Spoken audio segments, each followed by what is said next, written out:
Professor Keith Moore is one of the world's prominent scientists in the fields of anatomy and embryology, and is the author of the book entitled The Developing Human, which has been translated into 8 languages.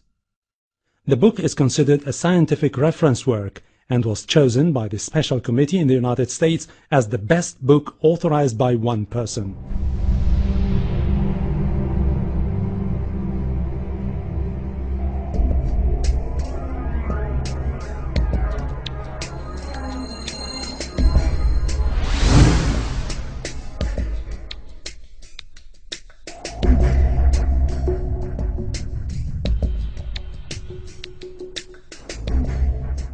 In the 1940s, Professor Streeter of the Carnegie Institute of Embryology in Washington, D.C.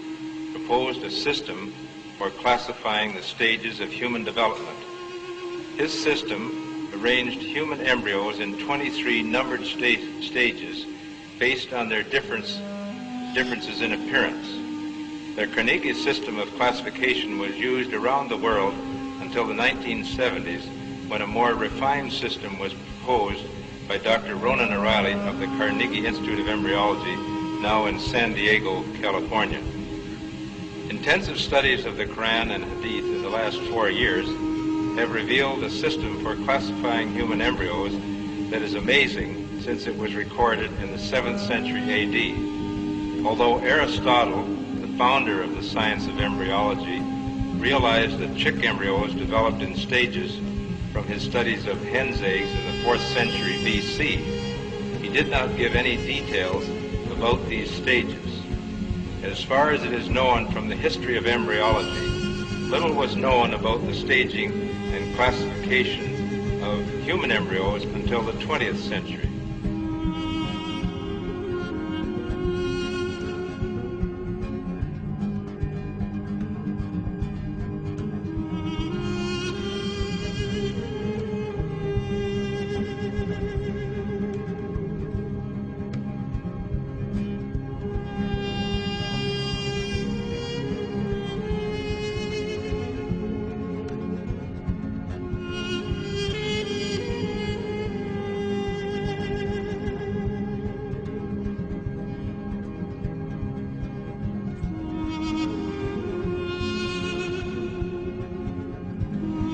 The first stage is adapt, and you'll have to apologize my pronunciation.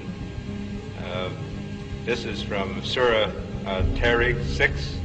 He is created from a drop emitted.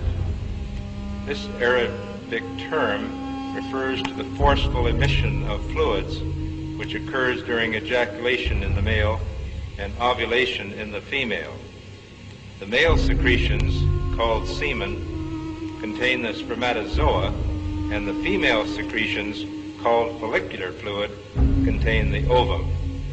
This is the stage of fertilization and the nutfa, and after this is what we call the zygote, referred to in the Quran as the nutfa, and the nutfa undergoes division, which we call cleavage, as it passes down the uterine tube.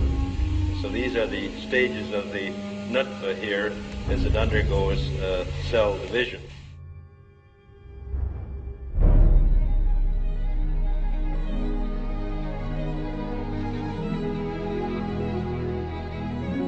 Another important aspect of the information mentioned in the verses of the Quran is the developmental stages of a human in the mother's womb. It is stated in the verses that in the mother's womb, first the bones develop, and then the muscles form which wrap around these bones. We then formed the drop into a clot, and formed the clot into a lump, and formed the lump into bones, and clothed the bones in flesh, and then brought him into being as another creature. Blessed be God, the best of creators.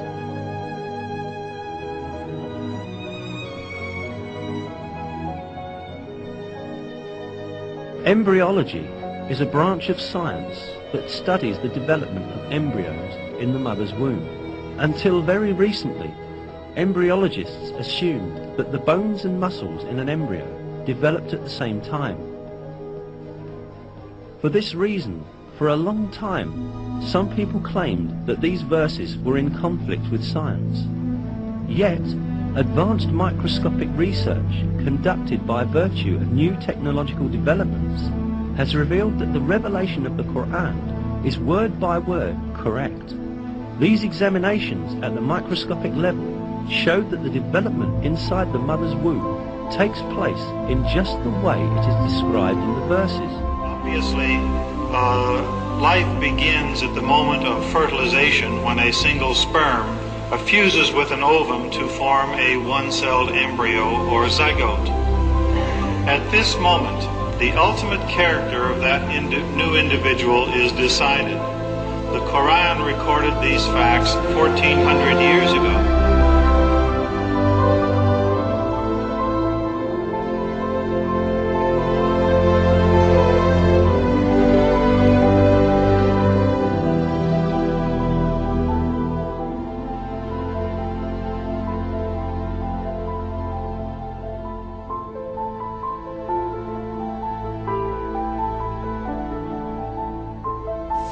Little was known about the staging and classification of human embryos until the 20th century. For this reason, the descriptions of the human embryo in the Quran cannot be based on scientific knowledge in the 7th century. The only reasonable conclusion is that these descriptions were revealed to Muhammad from God, from God, from God, from God.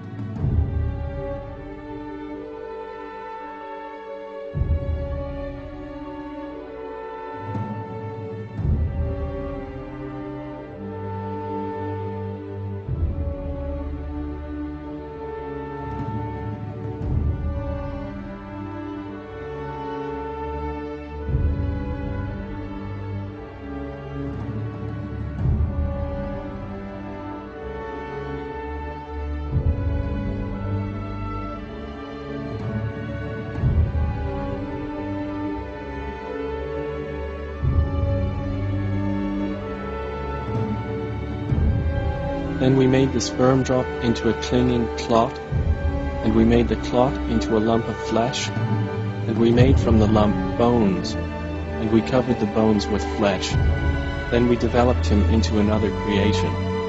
So blessed is Allah, the best of creators.